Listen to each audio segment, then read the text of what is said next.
Hello अस्सलाम वालेकुम my dear students. हमारा जो टॉपिक चल रहा था दैट वाज एटॉमिक रेडियस। तो एटॉमिक रेडियस में हमने पढ़ा था आयनिक रेडियस के, उसके साथ साथ आयनिक रेडियस भी हमने पढ़ा था, मेटालिक रेडियस भी हमने पढ़ा था और कोवेलेंट रेडियस भी हमने पढ़ा था। उसमें covalent radius and metallic radius are collectively called as atomic radius. तो आज का हमारा जो टॉपिक है वैन डर वाल्स रेडियस। तो जब हम एटॉमिक रेडियस पढ़ते थे तो वहाँ पे हमने ये चीज़ डिस्कस किया था कि एक सिंगल एटम जो होता है इसकी जो रेडियस होती है वो हम डिटरमाइन नहीं कर पाते हैं फॉर सम रीजंस।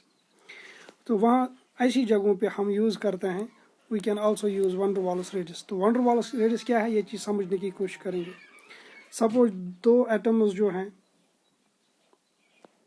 उन्होंने ये कंबाइन नहीं हुए हैं, उन्होंने मॉलिक्यूल नहीं बनाए हैं। अब ये एटम्स जो है these are always in random motion. जब भी किसी कंटेनर में होते हैं these are always in random motion. These come close to each other and they move away from each other. जब वो एक दूसरे के करीब आते हैं तो ये इतने करीब आते हैं, यानी एक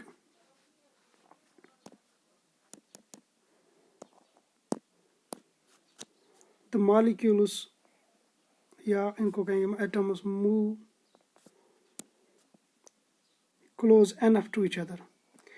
तो उससे और ज़्यादा क्लोज वो नहीं आ सकते हैं। यानी for example this is the nucleus, this is the nucleus of these two atoms. ये एटम्स जो है these are moving randomly in some container. अब एक दूसरे के क्लोज भी आ जाते हैं, दूर भी चले जाते हैं। और क्लोज कितने आते हैं? The maximum they can come close to each other, this is called as distance of closest approach. इससे और ज़्यादा क्लोज नहीं आ सकते हैं।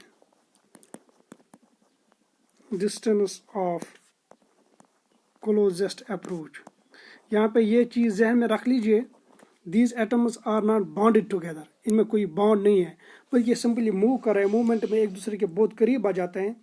और the distance of closest approach के और आगे नहीं आ सकते हैं, क्योंकि अब इनके इलेक्ट्रॉन क्लाउड्स एक दूसरे से रिपल्शन करने लगेंगे और ये इलेक्ट्रॉन जो है मॉलिक्यूल एटम्स जो है एक दूसरे से दूर भागेंगे। And this distance of closest approach, जिसको हम यहाँ से यहाँ तक मान लेते हैं, इसका हाफ अगर हम लेंगे that half is called as van der Waals radius. This called as van der Waals radius. तो सिंपल सी बात है, अगर एटम्स एक दूसरे के साथ कंबाइन नहीं है, फिर हम देखते हैं distance of closest approach in container में कितने आ जाते हैं, कितने क्लोज आते हैं। तो उस क्लोजेस्ट अप्रोच का हाफ हम लेते हैं, that is called as van der Waals radius. जो हमारे नोबल गैसेस हैं, नोबल गैस में जब भी एटॉमिक रेडियस की बात चलेगी तो वो यूजुअली हम कौन सा लेते हैं? Van der Waals radius. उनका जो रेडियस होता है वो वैन डर वाल्स रेडियस होता है, वो एटॉमिक रेडियस नहीं होता है। तो नोबल गैस इसलिए इनका साइज जो है, साइज इज बिगेस्ट, यानी दीज आर बिगेस्ट एटम्स, क्योंकि इनका रेडियस जो हमने लिया था वो वैन डर वाल्स का रेडियस लिया था। तो आप लिखेंगे वैन डर वाल्स रेडियस जो होता है VDR, it is greater than atomic radius, it's greater also than ionic radius. Van der Waals radius सबसे बड़े होते हैं। तो ये हो गया वो एटम जो एक दूसरे के साथ कंबाइन नहीं होते हैं। अब सपोज करके हम मॉलिक्यूल्स में भी ये वैन डर वाल्स रेडियस निकाल सकते हैं। Suppose this is a molecule, यहाँ से एक और मॉलिक्यूल आ गया, इस मॉलिक्यूल में दो एटम्स हैं, ये A है, ये B है। ऐसा ही एक और मॉलिक्यूल इसी कंटेनर में है, ये B है, ये A है। ये एक दूसरे, ये AB मॉलिक्यूल यहाँ से भी, AB मॉलिक्यूल यहाँ से भी, ये एक दूसरे के क्लोज आते हैं, एक दूसरे से परपेंडिकुलरली दूर भी भागते हैं, ट्रांसवर्सली या एट सम अदर एंगल एक दूसरे से दूर भी जाएंगे, एक दूसरे के क्लोज भी आते हैं और एक दूसरे से भाग भी जाते हैं दूर। अब अगर हम यहाँ पे BB का डिस्टेंस ऑफ क्लोजेस्ट अप्रोच लेते हैं, दिस वन, कलर थोड़ा चेंज करेंगे ताकि ये क्लियर हो जाए। तो ये BB का डिस्टेंस ऑफ क्लोजेस्ट अप्रोच है। तो यहाँ पे हम इतना भी बना सकते हैं कि सपोज इसका जो इलेक्ट्रॉन क्लाउड है it is very close to this इस डिस्टेंस ऑफ क्लोजेस्ट अप्रोच का अगर हम हाफ लेंगे, that will be van der Waals radius of atom B. Atom B का क्या होगा? Van der Waals radius. तो ये हालांकि ये मॉलिक्यूल है, यहाँ पे भी मॉलिक्यूल है। ऊपर हमने समझाया था एटम के बारे में, जब दो एटम्स जो कंबाइन नहीं होते हैं, फॉर एग्जांपल नोबल गैसेस, वहाँ पे भी हम ये यूज़ कर सकते हैं। यहाँ पर भी इन टर्म्स ऑफ अगर कभी कभी एटम्स ने मॉलिक्यूल भी बनाया, वहाँ पे भी हम ये टर्म यूज़ कर सकते हैं, वंडर वाल्स रेडियस। तो ये एक चीज़ रह गई थी उसमें, वंडर वाल्स रेडियस। तो वंडर वाल्स रेडियस के बारे में आप सिर्फ इतना याद रखेंगे, इसका जो मैग्नीट्यूड होता है, it is the highest among all the radii. आगे बढ़ेंगे। The very important topic is ionization energy और ionization enthalpy. You will note down ionization enthalpy.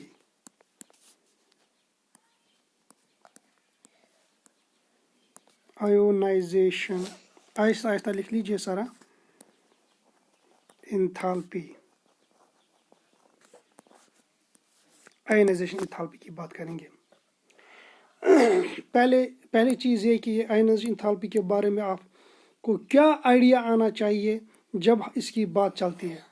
तो आयनाइजेशन इंथैल्पी जो है, it is actually the measure of tendency to lose an electron. It's the measure of, इससे हमें एक idea मिलता है, tendency to lose an electron. इससे हम वो उसका आइडिया मिल सकता है हमें कि किस एटम में कितनी टेंडेंसी है इलेक्ट्रॉन लूज करने की। तो वो कैसे, जब हम आगे इसको डिस्कस करेंगे तो आपको भी आइडिया मिलेगा कि आयोनाइजेशन एनर्जी किस तरह से हमें ये आइडिया देता है। पहले आप इसकी डेफिनेशन लिख लीजिए, डेफिनेशन के बाद हम इसको आगे डिस्कस करेंगे। You write down, it is the energy required, it is the E for energy required, it is the energy required to remove the most loosely bound electron, to remove the most LWS, most loosely bound electron from isolated gaseous atom, from isolated gaseous atom in its ground state, GR state, in its ground state। ये definition जो है इसको note down कीजिए। It is the energy required, it is the energy required to remove, यहाँ पे remove लिख लीजिए, to remove the most loosely bound electron from an isolated gaseous atom in, from an isolated gaseous atom in ground state। ठीक है, थोड़ा सा समझेंगे इसका क्या मतलब है। सपोज हमारे पास हाइड्रोजन मॉलिक्यूल है इन टर्म्स ऑफ लिक्विड, तो पहले हम इस हाइड्रोजन लिक्विड को हाइड्रोजन गैस में कन्वर्ट करना है, फिर इस हाइड्रोजन गैस जो मॉलिक्यूल है इसको हाइड्रोजन एटम में कन्वर्ट करना है। ठीक है, तो फिर यहाँ पे हमें कितना एनर्जी लगेगा, या यहाँ पे जो एनर्जी चेंज होगी, फॉर एग्जांपल इसको हम H के पास एक इलेक्ट्रॉन है, वो ये लूज करेगा और वहाँ पे एक इलेक्ट्रॉन हम बाहर निकालेंगे। इस प्रोसेस में जो एनर्जी लगेगा उसको कहते हैं IE, आयोनाइजेशन एनर्जी। ठीक है, यानी पहले हमें इस सारी प्रोसेस में जितना भी एनर्जी खर्चा होगा वो इसमें काउंट हो जाएगा, आयोनाइजेशन एनर्जी में काउंट हो जाएगा, कि पहले लिक्विड से लाना पड़ा गैस में, फिर फाइनली दिस प्रोसेस में जितना भी खर्चा होगा एनर्जी का, that is called as ionization enthalpy. तो you can write down, suppose we have a hypothetical atom X, it is in gaseous state। यहाँ से हम एक इलेक्ट्रॉन रिमूव करना चाहते हैं। जब एक इलेक्ट्रॉन रिमूव करेंगे तो चार्ज क्या आएगा भाई, एक पॉजिटिव आएगा, और एक इलेक्ट्रॉन रिमूव हो गया है। लेकिन इस प्रोसेस में हमें कुछ एनर्जी लगता है, क्योंकि इलेक्ट्रॉन जो होता है ये न्यूक्लियस के साथ बाउंड होता है। Nucleus is positive, electron is negative. इनमें एक अट्रैक्टिव फोर्स होता है। जब भी हमें अट्रैक्टिव फोर्स ब्रेक करना होता है, जाहिर सी बात है हमें एक इलेक्ट्रॉन वहाँ से हमें वहाँ पे कुछ न कुछ एनर्जी देनी ही पड़ती है। तो ये एनर्जी जो है कितनी देनी पड़ती है, उसी एनर्जी को हम क्या कहते हैं, ionization enthalpy. This will be marked as IE। इसी तरह से सपोज अगर हम X पॉजिटिव से जो बन गया अभी यहाँ पे गैसियस स्टेट में है, यहाँ पे गैसियस स्टेट में है, एक और इलेक्ट्रॉन रिमूव करना चाहेंगे तो ये बनेगा X2+, बनेगा कि नहीं, एक और इलेक्ट्रॉन मिलेगा। इसको हम कहेंगे आयोनाइजेशन एनर्जी 2, यानी दूसरा electron, the energy required to remove the second most loosely bound electron from gaseous atom. तो इस तरह से पहले वाले इलेक्ट्रॉन को निकालने के लिए जितना एनर्जी लगा था उसको IE1 कहेंगे। Ionization energy 1, ionization energy 2। तो what's ionization energy? It is simply the energy required to remove the electron from isolated gaseous atom in it is ground state. ये एटम लेकिन कहाँ पे होना चाहिए? ग्राउंड स्टेट में। ग्राउंड स्टेट क्या है ये हम पढ़ चुके हैं पिछले टॉपिक में। तो इसी तरह से हम डिफाइन कर सकते हैं IE3, हम डिफाइन कर सकते हैं IE4, यानी कित नंबर ऑफ इलेक्ट्रॉन्स। अगर पहला इलेक्ट्रॉन निकालेंगे तो एनर्जी जो चाहिए IE1, अगर एक और निकालना चाहेंगे तो IE2, इसी तरह से थर्ड, इसी तरह से फोर्थ। एक और पॉइंट आप इसमें लिख लीजिए, ionization energy is always, ionization enthalpy is always taken as positive. As per chemistry का जो साइन है, ionization energy is always taken as positive. तो पॉजिटिव क्यों लेते हैं आयोनाइजेशन एंथैल्पी, ये याद रखिएगा। अगर ये एक एटम है, एक प्रोसेस में इसने एनर्जी अब्जॉर्ब किया है, यानी इस पे कोई प्रोसेस करने से या इसने कोई प्रोसेस किया, इसने एनर्जी अब्जॉर्ब किया है, that energy is always given a positive sign in chemistry. उसके बरअक्स अगर इसने एनर्जी लूज किया है, that energy loss is always given a negative sign as per sign convention of chemistry. यानी एक सिस्टम जो हमारा होगा, सिस्टम ने एनर्जी अगर एब्जॉर्ब किया है तो क्या देंगे? पॉजिटिव। और अगर एनर्जी इमिट हुआ है, रिलीज हुआ है, तो क्या देते हैं हम? नेगेटिव। अब चूंकि आयोनाइजेशन एंथैल्पी क्या चीज़ है? आयोनाइजेशन एंथैल्पी हमने देखा it is the energy required.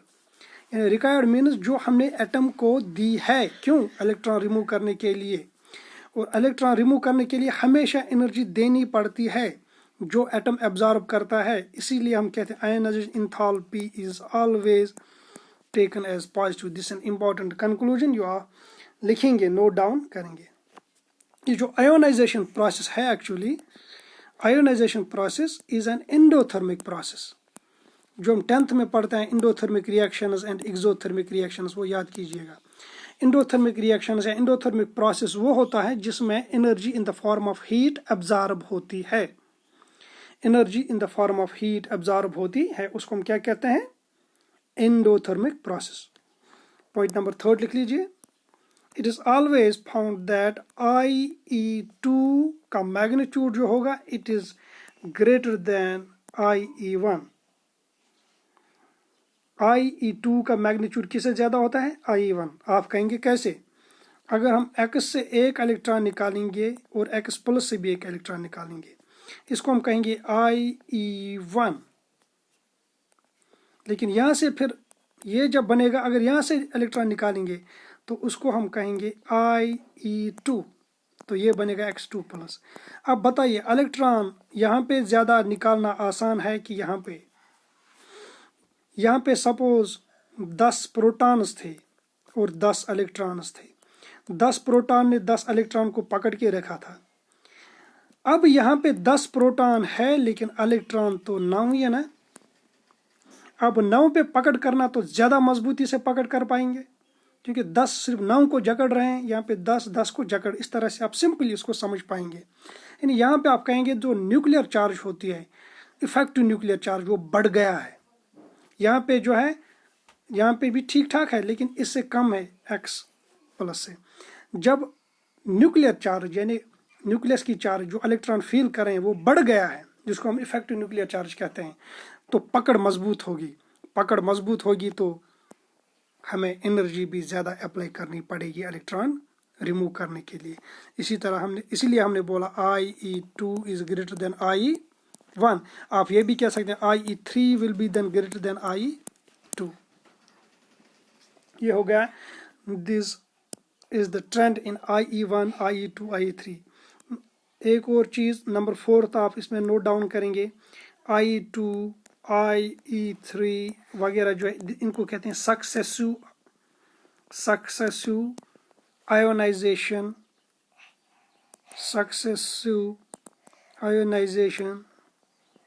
इंथाल्पीज, successive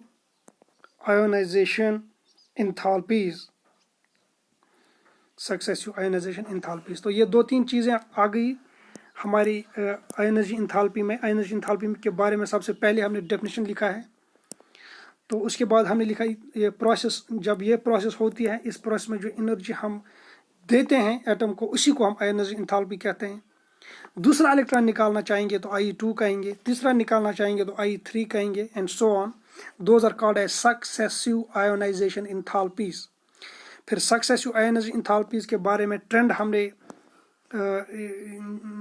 सीखा कि ट्रेंड क्या होता है, IE1 is less than IE2, ठीक है। उसके बाद हमने ये लिखा कि energy enthalpy you will find its always and always positive, क्योंकि हमेशा सिस्टम जो है हमारा एब्जॉर्ब करता है एनर्जी। जब सिस्टम एब्जॉर्ब एनर्जी करता है उस वक्त हम साइन क्या देते हैं, positive. Ionization is an endothermic process. अब आप नोट डाउन कीजिएगा trends in ionization enthalpy. Note down the trends in ionization enthalpy. Trends हम क्या पढ़ते हैं, as we move down the group और as we go along the period. तो इसमें 2 ट्रेंड्स है, वही जो हमने पिछली बार भी देखे। डाउन द ग्रुप, जब हम नीचे जाते हैं, ionization enthalpy decreases. Down the group, as we move from top to bottom in a group, यानी फॉर एग्जांपल लिथियम से फिर sodium, potassium, rubidium, caesium, francium वगैरह जो है यहाँ तक जाएंगे, ionization enthalpy will decrease. Ionization enthalpy will decrease, that means lithium का आयोनाइजेशन इंथाल्पी हाईएस्ट होगा compare to francium. Number 2 trend जो हम इसमें देखते हैं, that is along the period. Along the period यानी जब हम पीरियड टेबल में जाएंगे फ्रॉम लेफ्ट टू राइट, यहाँ पे आप लिखेंगे आयोनाइजेशन इंथाल्पी इंक्रीजेस, यानी लिथियम के बाद आता है बेरिलियम, फिर बोरान, फिर कार्बन, नाइट्रोजन, ऑक्सीजन, फ्लोरीन। यानी सबसे कम जो होगा आयोनाइजेशन इंथाल्पी वो लिथियम का होगा, और सबसे ज़्यादा किसका होगा, फ्लोरीन का होगा। उसके बाद हम अलग से गैस, नोबल गैस के बारे में भी बात करेंगे। तो अब इन ट्रेंड्स को समझना है, क्योंकि ये सिर्फ याद ही नहीं रखने हैं, जब उनको समझेंगे उसके बाद याद रखना बहुत आसान है। तो ये ट्रेंड्स किस चीज़ पर डिपेंड करती हैं, 3 चीज़ें हमें मालूम होनी चाहिए। These trends can be explained on the basis of 3 points or 3 concepts. Number 1, nucleus और इलेक्ट्रॉन के बीच में जो अट्रैक्शन है, जितना ज़्यादा होगा उतना आयोनाइजेशन एनर्जी ज़्यादा होगा कि नहीं। यानी न्यूक्लियस और इलेक्ट्रॉन के बीच में जितना बॉन्ड मजबूत होगा उतना डिफिकल्ट होगा इलेक्ट्रॉन निकालना, उतना ज़्यादा एनर्जी लगेगा, उतना ज़्यादा आयोनाइजेशन एंथैल्पी होगा।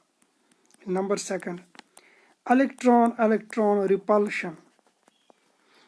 जब इलेक्ट्रॉन एक दूसरे से रिपल करते हैं, फॉर ये एटम है, इसमें 2 इलेक्ट्रॉन्स यहाँ फॉर इस शेल में, ये एक दूसरे से बहुत रिपल करते हैं, एक दूसरे से दूर भागना चाहते हैं, तो वहाँ पे इलेक्ट्रॉन निकालना आसान है compare to the greater repulsion with nucleus. Electrons के बीच में जितना रिपल्शन होगा सिस्टम उतना अनस्टेबल होगा। रिपल्शन होने का मतलब क्या होगा, ये इलेक्ट्रॉन्स न्यूक्लियस से थोड़ा दूर भागेंगे। ये इलेक्ट्रॉन यहाँ पे आएगा, ये यहाँ पे आएगा, क्योंकि उन्होंने एक दूसरे को रिपल किया है, एक दूसरे को दूर भगाया है। जब ये एक दूसरे से दूर भागते हैं वो साइमल्टेनियसली न्यूक्लियस से भी दूर भागते हैं। अब न्यूक्लियस से दूर भाग गए तो अट्रैक्टिव पुल भी कम होगा। अट्रैक्टिव पुल कम होगा तो इनको बाहर खदेड़ना बहुत आसान होगा। And third and important concept जो इसमें आपको याद रखना है, that is called as screening और शील्डिंग इफेक्ट। स्क्रीनिंग और शील्डिंग इफेक्ट। तो पहले ये शील्ड या स्क्रीन किसको कहते हैं? हम कहते हैं सन स्क्रीन, ठीक है, या शील्ड यूज करते हैं, विंड स्क्रीन, बाकी चीज। तो कोई भी ऐसी चीज जो हमें बचाए, स्क्रीन करे, शील्ड करे, उसको हम कहते हैं स्क्रीन, उसको हम कहते हैं शील्ड। अब ये शील्डिंग इफेक्ट क्या है ये हम यहाँ पे समझेंगे।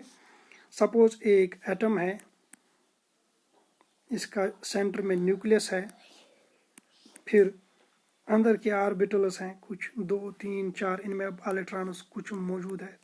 फिर एक वैलेंस इलेक्ट्रॉन है, एक वैलेंस शेल है, और वैलेंस शेल में सपोज 1 या 2 इलेक्ट्रॉन्स है। हमें ये बाहर, हमें हमारा सिस्टम जो है, ये हमारा सिस्टम है। तो इस सिस्टम में हमारे कुछ इनर ऑर्बिटल्स हैं जिनको हम कहते हैं कोर ऑर्बिटल्स या कोर शेल्स, और वैलेंस शेल यानी लास्ट शेल।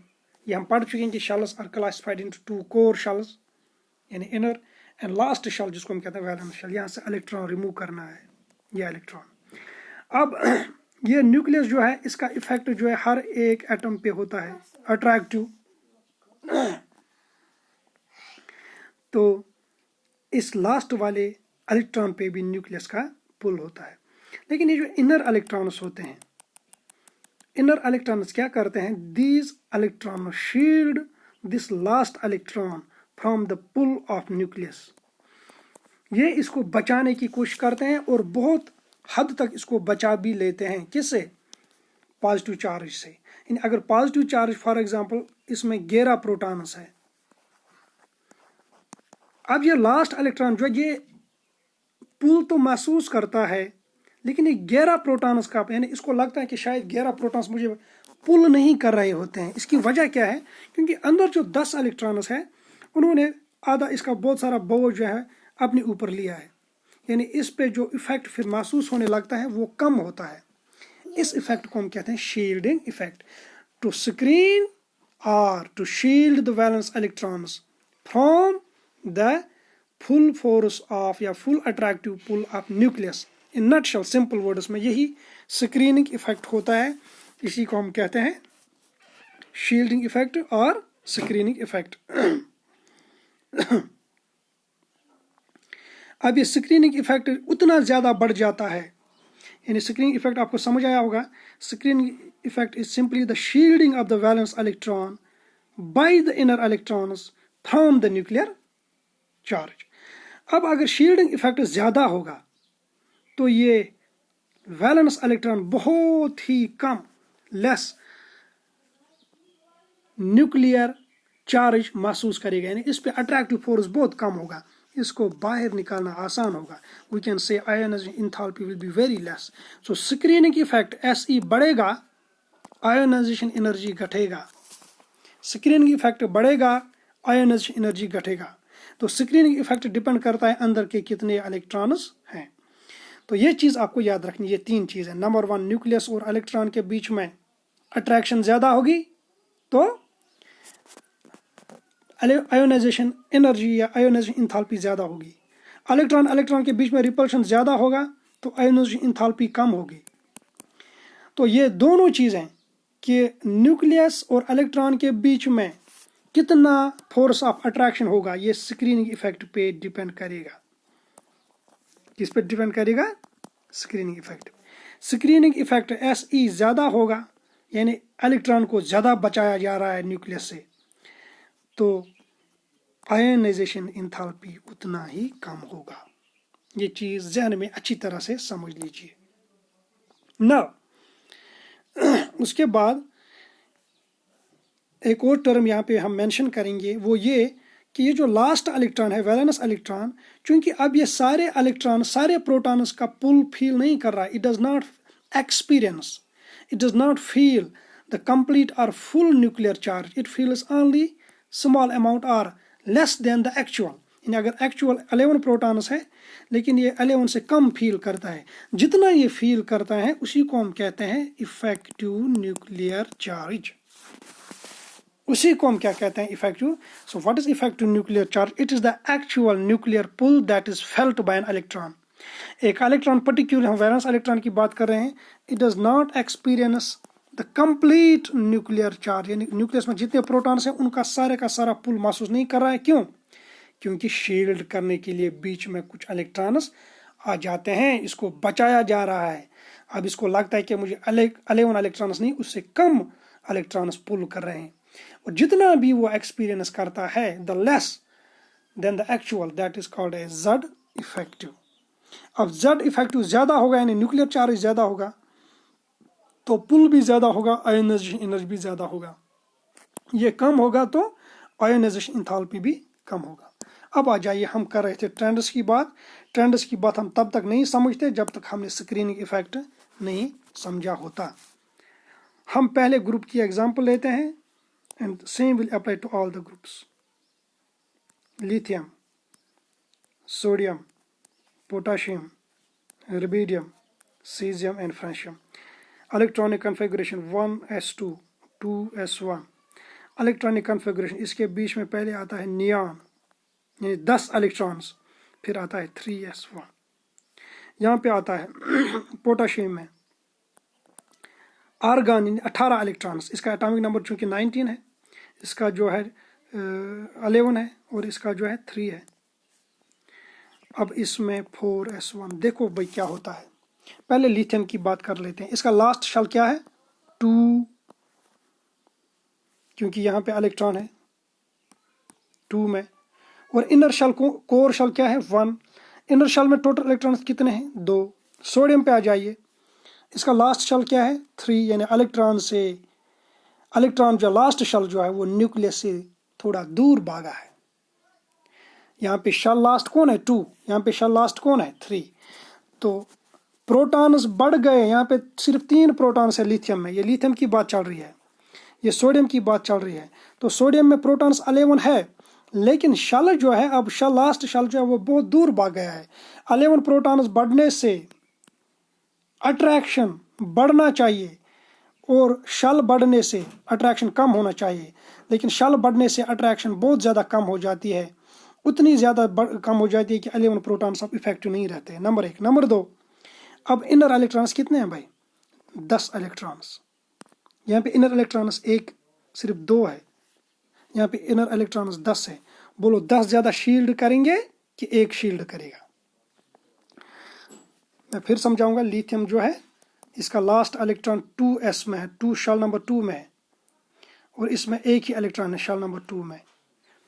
यहाँ पे लिथियम के अंदर जो इलेक्ट्रॉन्स होते हैं 1s2,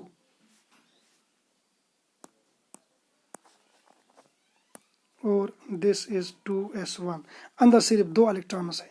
सोडियम की बात करते हैं, यहाँ पे लास्ट शेल है 3s1, अंदर जो है 10 इलेक्ट्रॉन्स पड़े हैं, यहाँ पे 1 इलेक्ट्रॉन, चूंकि वो 1 इलेक्ट्रॉन सब में है।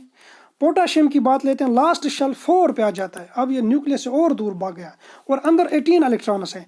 तो as we go down the group the inner electrons increase, the number of inner electrons increase. एक इफेक्ट, जब number of inner electrons increase होगा तो स्क्रीनिंग ज़्यादा होगा, शील्डिंग ज़्यादा होगा। अब ये लास्ट इलेक्ट्रॉन्स बहुत ही महदूद, बहुत कम न्यूक्लियर चार्ज फील करेगा। इसमें सिर्फ 2 इलेक्ट्रॉन्स अंदर है, इसमें 10 है, इसमें 18 है, फिर और 18 और 32 होंगे वगैरह इलेक्ट्रॉन्स, इनर इलेक्ट्रॉन्स बढ़ जाएंगे। एक ये, दूसरा ये कि अब जो लास्ट इलेक्ट्रॉन है वो दूर भागता जाता है न्यूक्लियस से।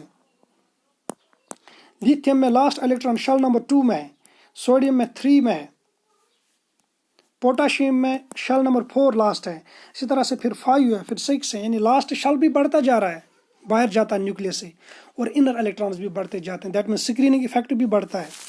इससे क्या होता है? The pull between nucleus and electrons decrease, as a result ionization enthalpy decrease. तो ये चीज़ समझनी, ये दिस इज द नटशेल, जिसको हम कहेंगे कि सिंपल वर्ड्स में, why does the ionization enthalpy decrease as we move from top to bottom? क्या रीजन है? At every step a new shell is added. Electron दूर भागता चला जा रहा है न्यूक्लियस से, and at every step there is increase in screening effect, यानी न्यूक्लियर चार्ज जो है एक्चुअली वो डिक्रीज होता जाता है। You write down as we go down the group the shielding of valence electrons by inner electrons is increased. As we go down the group, the shielding of valence electrons जो है the shielding of valence electrons is increased by inner electrons. ये increase क्यों होता है ये हमने समझ लिया, इलेक्ट्रॉन्स बढ़ जाते हैं, core electrons. As a result Z effective decreases, यानी न्यूक्लियर चार्ज डिक्रीज हो गया है। न्यूक्लियर चार्ज डिक्रीज हो गया, अब न्यूक्लियस इसको बहुत ही महदूद तरीके से लिमिट पुल करेगा, अब इसको स्ट्रांगली पुल नहीं कर पाएगा। The valence electrons, the shielding of valence electrons is increased by inner electrons, as a result Z effective decreases. As a result, ये सारा लिख लीजिए, as a result Z effective decreases. This decreases the ionization enthalpy। ठीक है, this is the trend along down the group, जब हम group में ऊपर से नीचे की ओर आते हैं। now we will see the trend along period,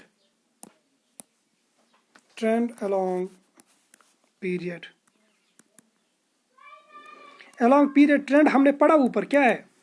as we go from left to right in periodic table, एक पीरियड में हम जब जाते हैं, एक पर्टिकुलर पीरियड में, सर पीरियड नंबर 2, 3, 4, 5, 6 में जाएंगे लेफ्ट से राइट, आयोनाइजेशन एंथैल्पी इंक्रीज, ये हमने पढ़ा है। अब रीजन पढ़ेंगे लेकिन एग्जांपल के साथ। Lithium, beryllium, boron, carbon, nitrogen, oxygen और फ्लोरीन, ये लेते हैं। ठीक है, अब इनकी इलेक्ट्रॉनिक कॉन्फ़िगरेशन अगर हम देखेंगे तो इसका लास्ट शेल जो है 2, जो अभी हमने देखा, इसका लास्ट, चूंकि 2 पीरियड है, पीरियड नंबर 2 में है, इनका लास्ट शेल भी period number 2, sorry shell number 2 ही होगा। These are the elements of shell number 2। हमने पढ़ा था पिछले क्लासों में कि एक पीरियड का जो नंबर होता है that gives us the idea what is the last shell being filled up. तो ये दूसरे पीरियड की बात चल रही है, तो इसका लास्ट शेल भी कौन सा होगा, शेल नंबर 2। यानी शेल तो है, अब बढ़ता नहीं है, शेल वहीं का वहीं रहता है, लेकिन न्यूक्लियर चार्ज बढ़ता है। यहाँ पे सिर्फ 3 प्रोटॉन्स, 4, 5, 6, 7, 8, 9, न्यूक्लियर चार्ज बढ़ गया, यानी Z इफेक्टिव बढ़ गया, Z इफेक्टिव बढ़ गया as we move from left to right. Screening नहीं बढ़ गया भाई, क्योंकि स्क्रीनिंग जो अभी देखा आपने, शेल वही का वही रहता है। स्क्रीनिंग तब बढ़ जाता है जब इनर इलेक्ट्रॉन्स जो है, इनर ऑर्बिटल्स या इनर शेल्स बढ़ जाते। इनर शेल्स तो नहीं बढ़ते हैं, बल्कि इलेक्ट्रॉन्स शेल नंबर 2 में ही ऐड हो जाते हैं। शेल नंबर 1 जो है वो इनर शेल रहता है हर एक एलिमेंट में, लिथियम से लेके फ्लोरीन तक। तो स्क्रीनिंग इफेक्ट पे उतना ज़्यादा असर नहीं पड़ता, लेकिन Z इफेक्टिव बढ़ जाता है। अब Z इफेक्टिव यानी न्यूक्लियर चार्ज इफेक्टिव बढ़ गया, तो attraction between nucleus and electrons भी बढ़ गया। अब इलेक्ट्रॉन को निकालना बहुत मुश्किल होगा, ज़्यादा एनर्जी चाहिए, यानी ज़्यादा इलेक्ट्रॉन आयोनाइजेशन एंथैल्पी चाहिए। That's why you can write down as we move from left to right in the periodic table, Z effective increases. ये क्यों इंक्रीज हुआ ये हमने अभी समझाया, आपने नोट भी डाउन किया होगा। Z effective increase as a result the ionization enthalpy increases। ये हो गया आयोनाइजेशन एंथैल्पी हमारा सारा, और इसमें जो ट्रेंड्स हैं वो भी हमने पढ़े। अब आगे बढ़िए, इसी आयोनाइजेशन एंथैल्पी के साथ यू राइट डाउन एक्सेप्शंस। इस आयोनाइजेशन एंथैल्पी का जो कंसेप्ट है, इस पे मेरे क्लास टेस्ट में भी आपके क्वेश्चंस हमेशा रहते हैं, पर्टिकुलरली एक्सेप्शन वाले पार्ट में। नीट और JEE में भी इसमें जो है क्वेश्चंस रहते हैं, क्योंकि बहुत ही इंपॉर्टेंट टॉपिक है। एक्सेप्शंस हमने पढ़ा है। तो एक्सेप्शंस हम पढ़ेंगे इस तरह से।